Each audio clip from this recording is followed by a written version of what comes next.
My parents love my sister more than me. After she seduced my boyfriend and ended up pregnant, in order to get them married, my mother decided to marry me off to a billionaire who was in a coma. Then, she planned to use my dowry for my sister's wedding. I thought I was just a caretaker for my husband, but when I met his mother, she wanted me to carry a child through surrogacy. I agreed to her plan, but what I didn't expect was that the day I confirmed my pregnancy, my comatose husband woke up when I came out of the bathroom, my hands running through my damp hair, when I suddenly heard a hoarse voice. "Who are you?" Startled, I froze, my heart raced. I turned to the source of the voice and saw Louis Hayden, sitting up in bed, his eyes wide open. He looked furious, his oxygen mask gone. I instinctively placed a hand over my chest, trying to calm my racing heart. I said, "Who are you?" His voice was thunderous this time. An hour later, Dr. Daniel stepped out of Louis's room, beaming with a reassuring smile. Leah, Ellis, Romeo, and I were all waiting. "How's Louis?" Leah and I asked at the same time. We were desperate for good news. "He's fine. He just needs rest and rehabilitation. But he remembers everything up to the accident," Dr. Daniel explained. We were allowed to visit him, and we went inside. Leah rushed to hug her son, overjoyed, but Louis's greeting wasn't what we expected. "I want this woman out of my room," he barked, glaring at me. "She's Pamela, your wife," Ellis began, but Louis cut him off. "Get out." I stood there, trembling, my heart sinking. He didn't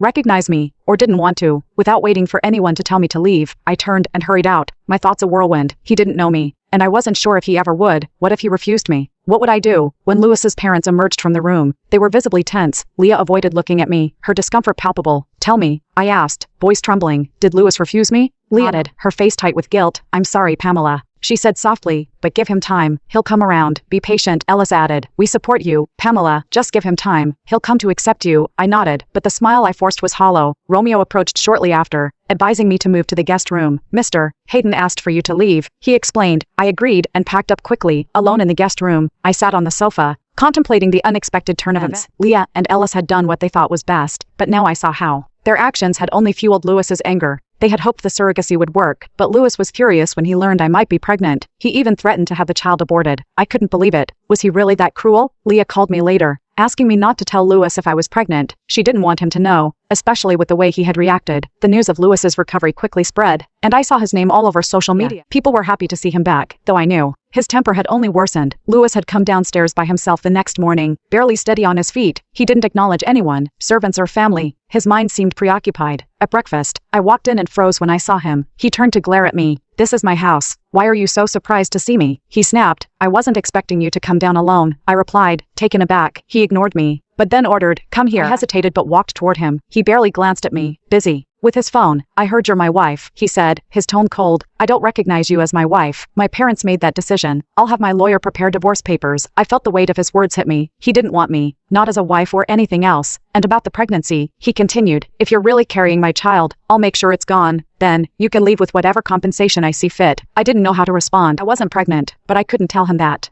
"I'm not pregnant. The surrogacy failed," I lied. Louis studied me, his gaze piercing. "Are you sure?" "Yes, I'm sure. It didn't work." "Good," he muttered, waving me away. "Leave." I turned and walked out, feeling the sting of his words. I was no longer sure of my place in his life. Later, I saw him struggling to walk, but I couldn't help myself. As soon as Louis settled on the sofa, he pushed my hand off his arm. "Do I need your help?" he demanded. "Glare at me." I snapped back. "You should have asked when I offered. Why now?" I immediately regretted my words. When did I become so bold? Louis, embarrassed, couldn't respond. He needed my help but pretended otherwise. "What did you say?" he roared, trying to mask his own discomfort. "I said I'm going to see your mother." I lied quickly, trying to cover up my slip. At that moment, Romeo entered. "Good morning, Mrs. Pamela," he greeted, but Louis interrupted. "You're late and still greet this random peasant." Romeo looked confused but said nothing. He understood Louis's anger better than anyone. I felt a wave of anger and sadness, my eyes brimming with tears. I didn't reply, simply walking out of the room and away from the garage, trying to keep my composure. Later, Romeo tried to ease the tension by complimenting Louis on his recovery. Louis's attitude softened, but only slightly. Days passed, and my situation didn't improve. Louis was still distant and dismissive, and I was trying desperately to keep the secret of my pregnancy. Leah had told me to take care of the baby, but how could I hide it? When would I stop lying to Louis? What would happen when my bump grew? I went for another ultrasound, and to my shock, the doctor revealed that there were 4 fetuses growing inside me.